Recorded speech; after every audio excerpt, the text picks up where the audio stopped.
చాలా romantic scenes ఇప్పుడు Gen Z kids enjoy చేస్తున్నారు. ఈ శాండ్లో పడుకుని వాళ్ళిద్దరు హీరో హీరోయిన్స్ ఎంజాయ్ చేసేది, కానీ థియేటర్లో ముద్దు పెట్టుకునేది ఈయన రియల్ లైఫ్ ఎక్స్పీరియన్సెస్ ఎక్కడన్నా ఉన్నాయి?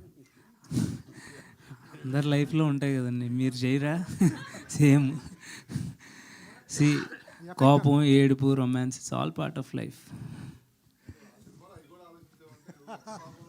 చూడాలి, అన్నీ ఎంజాయ్ చేయాలి. సార్ మహేష్ బాబు గారు, నాకు చిన్నది ఒక అన్ని రివ్యూస్లో వచ్చినాయి కాబట్టి చెప్తున్నాను. 100 సినిమాలు తీసిన హీరోకి 3 కోట్లు ఎక్కడ ఉండొద్దు సార్, ఎక్కడ దొరకవు, ఎందుకు దొరకవు? అందుకే అండి, ఇది setup in 2000s, so it's not now today.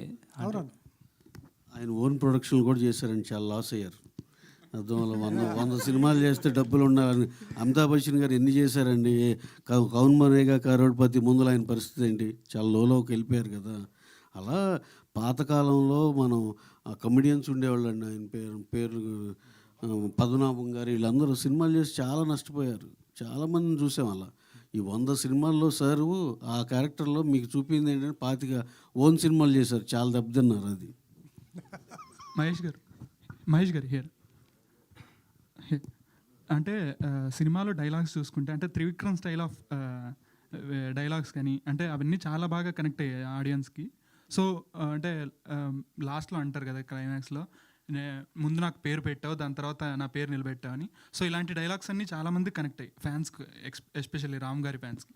So మీకు స్పెషల్గా అనిపించిన మాట ఏంటి సినిమాలో? అండ్ రామ్ ఫ్యాన్ ఎవరైనా ఎక్స్ప్రెస్ చేశారా వాళ్ళ హ్యాపీనెస్ సినిమా అయిపోయిన తర్వాత? డెఫినెట్లీ అందరూ డైలాగ్స్ గురించి మాట్లాడారు, థ్యాంక్ యూ సో మచ్. అలాగే నా ఫేవరెట్ అంటే నేను ఈ సినిమా రాయడానికండి, నా మైండ్ సెట్ ఎప్పుడు పర్పస్ ఆఫ్ ది ఫిలిం అంతే. ఏదేదో ఒక డైలాగ్ని హైలైట్ చేయాలి, ఇంకొక సీన్ని హైలైట్ చేయాలి, అలా ఉండదు. ప్రతి సీను, ప్రతి మాట షుడ్ క్యుములేటివ్గా ఒక పాయింట్ చెప్పాలనేది ప్రయత్నం చేస్తాం, అందుకని అల్లుతూ ఉంటాం. నేను ఫైనల్గా నాకు నచ్చేది అంటే నీ గురించి తెలుసుకుందామని వచ్చి నా గురించి నేను తెలుసుకున్నాను అనేదే మనం ఈ కథ యొక్క కోర్ సెన్స్. అది that's my favourite. Upendra sir, sir చాలా వండర్ఫుల్ మూవీ సార్. అంటే ప్రతి అభిమాని tag line biopic of fan అంటే ప్రతి అభిమాని చూడాల్సినటువంటి సినిమాగా మలచడం చాలా ఆనందంగా ఉంది. ఎందుకంటే మలయాళం ఇండస్ట్రీ అట్లాంటి సినిమా చూసింది, సో బాలీవుడ్ ఇండస్ట్రీ అలాంటి సినిమా చూసింది. తెలుగు సినిమాలో ఇలాంటి కంటెంట్ వస్తే బాగుండు అనేది ఆ 2 సినిమాలు చూసిన తాలూకా ప్రేక్షకులు అనుకున్నారు. ఇది తెరపైకి వచ్చింది చాలా అద్భుతంగా. సో ప్రతి సన్నివేశం దగ్గర చాలా బాగుంది. అయితే రియల్ లైఫ్లో, సో మీరు అటు కన్నడ ఇటు తెలుగు ఇండస్ట్రీలో రెండిట్లో ఉన్నారు కాబట్టి రియల్ లైఫ్లో ఒక అభిమాని, సో మీకు అలాంటి సన్నివేశం ఏమైనా ఎదురైందా సార్? ఆ ఎక్స్పీరియన్స్ ఏమైనా షేర్ చేసుకుంటారా? చాలా ఇంటర్వ్యూలో చెప్పాను, ఇది చాలా అందరికీ జరిగి ఉంటుంది. అన్ని స్టార్స్ లైఫ్లోనూ కూడా అలాంటి ఆ ఫ్యాన్స్ క్రేజ్, ఏమంటే అది ఆ డివైన్ లవ్, అది అందరూ చూసింటారు. బట్ అది ఫైనల్గా చెప్పిందంటే ఒక ఇన్స్పైరింగ్గా ఉంది ఇక్కడ ఫిలం.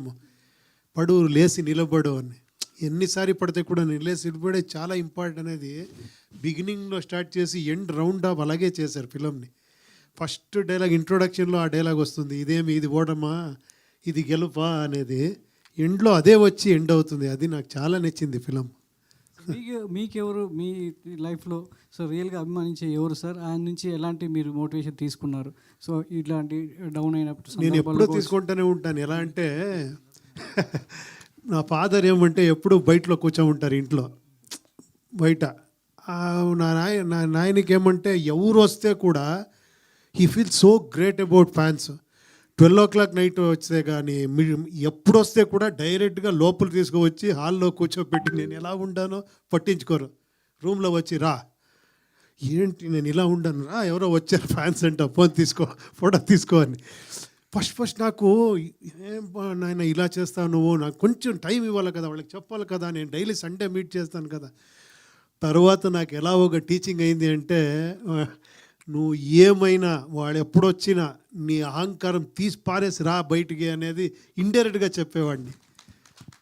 తర్వాత నేను ఫాదర్ని తిట్టాను, కరెక్ట్ కదా, నా లోపల ఏమేమో ఉంది అని. It is a purification process అది.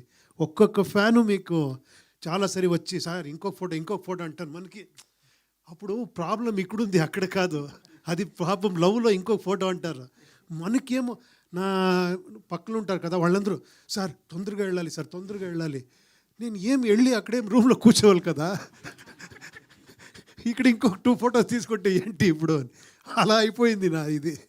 ఇప్పుడు నేనే ఎంజాయ్ చేస్తాను. ఫోటో తీసుకుంటే నేను 10 మంది 100 పీపుల్ వస్తేనే ఫోటో తీసుకుంటాను నేను. సండే డెడికేట్ చేస్తున్నారా సార్ ఫ్యాన్కి? సండేస్ డెడికేట్ ఉంటుందా? సండేస్ కంటిన్యూస్గా చేసేవాడిని. ఇప్పుడు హౌస్ షిఫ్ట్ చేశాను. ఇప్పుడు కొంచెం ఇదయింది. డైరెక్టర్ మహేష్ గారు, అంటే హీరోల కోసం ఫ్యాన్స్ గుళ్ళు కట్టడం చూసాం.